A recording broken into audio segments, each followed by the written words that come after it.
Hello, my name is Elise Sustko, and I'm a graduate student at Marymount University in the Literature, Language, and Humanities Department, and this is my paper, Freeing the Voices, 1930s Representations of the Spanish Civil War. For a brief time in the 1930s, American literature and political writing ostensibly became the same thing. Scholars have only recently begun to re-examine texts from this era, discovering the rich detail they add to the overall representation of literature from this period. During the late 1930s, Spain began its fight against fascism. Many prolific writers of the 30s went to Spain, reporting on the horrors they encountered there.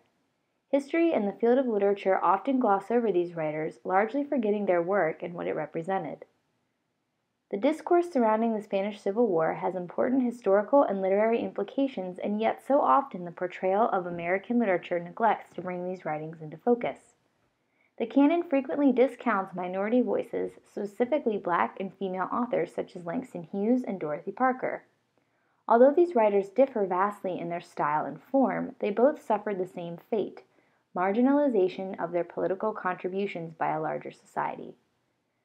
However, society viewed Hughes and Parker as purely ornamental, as the witty Dorothy Parker and the entertaining jazz poet Langston Hughes.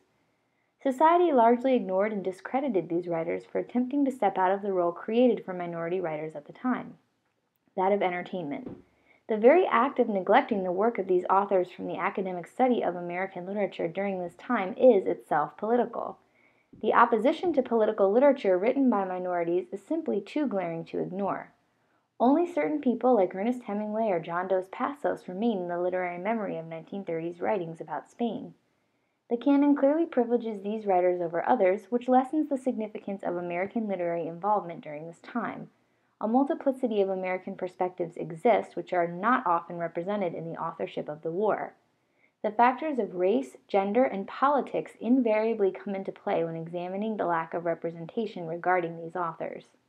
Hughes, for instance, although primarily remembered as a Harlem Renaissance poet from the 1920s, actually wrote several poems and press releases regarding the Spanish Civil War.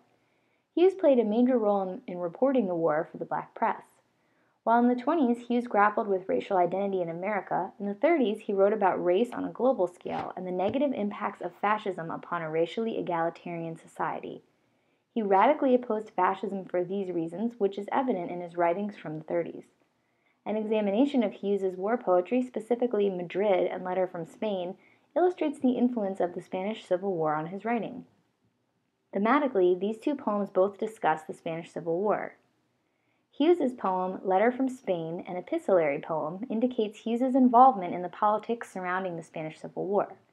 In this poem, an African-American volunteer fighting in the International Brigade writes a letter home to his brother. He describes an encounter with a captured enemy soldier, and Hughes uses this as an opportunity to make a political statement. In the first stanza, the soldier encounters an enemy, quote, just as dark as me, and asks, quote, boy, what you been doing here, fighting against the free? Through the help of a translator, the Moorish soldier responds that someone captured his land and forced him to fight. He elaborates, stating that he doesn't even know with whom he fights or why, which underlines the pointlessness of the war. The speaker goes on to imply the importance of a victory in Spain for race relations worldwide. Quote, 'cause if a free Spain wins this war, the colonies too are free, then something wonderful will happen to them Moors as dark as me. Hughes suggests that a win for Spain equals a win for all non-whites, regardless of nationality. He also implicates the neutral countries in this desire to oppress minorities, stating the neutral countries do not wish to help, quote, 'cause they got slaves in Africa and they don't want them to be free.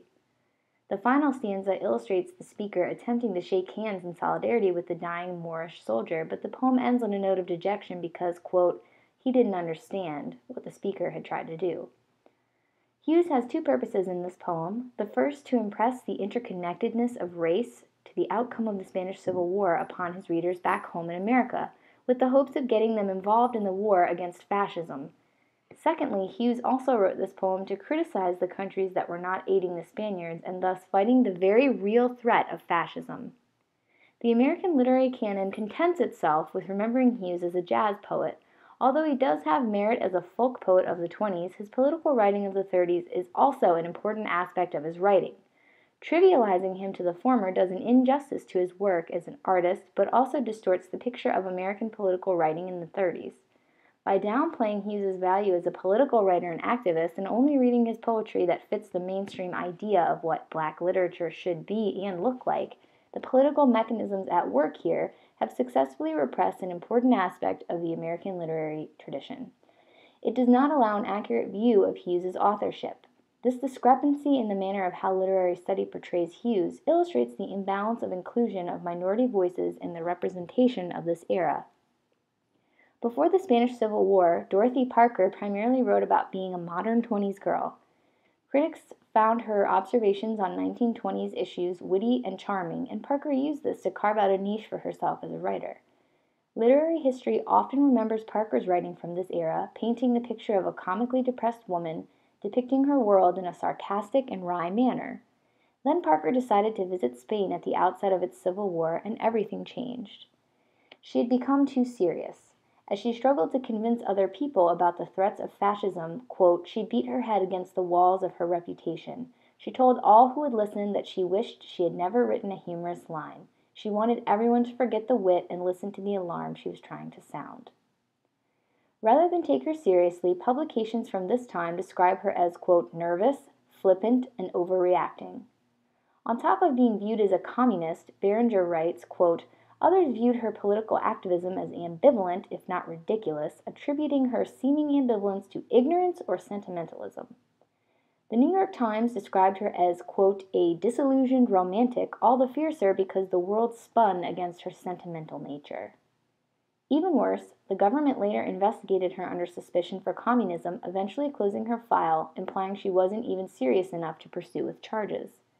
While other writers, like Ernest Hemingway, wrote about the same content in similar form, earning esteem from the literary world, Parker's writing was panned. This clearly illustrates how society marginalized Parker at the time. They only wanted her for amusement. The role of woman authorship had clearly defined jurisdictions, and Parker had overstepped her bounds. Perhaps her most popular political piece, Soldiers of the Republic, denotes a specific political agenda akin to that of Hemingway. Originally published as a short story, many critics suggest that it has strong autobiographical moments, giving it credence that intensifies its ability to depict the war in a realistic manner. It opens with the speaker enjoying a cocktail in a Spanish cafe, observing the dignity of the Spaniards despite the horrible conditions of war. A group of soldiers came in for their brief leave from battle, interrupting her musings. They sit down and talk with the speaker about the war, though, quote, they did not tell it gallantly or whimsically or stoically. They told it as if, well, look, you must talk to somebody. Parker manages to describe the Spanish people, torn and battered by war, yet still carrying on in a manner that makes them seem like any one of the people at home in the States who would be reading the story. By humanizing the Spanish people, Parker makes their struggle tangible, which in turn motivates people to act, to do something to help. She ends the story by making the Spanish soldiers, already heroic in the reader's eyes for the way they relate their struggles, even more so as she goes to pay her bill, only to find that the impoverished soldiers had already paid for her drinks. These people, who have nothing, still manage to thank her for listening to their story. This act makes the reader feel like these people are worth saving.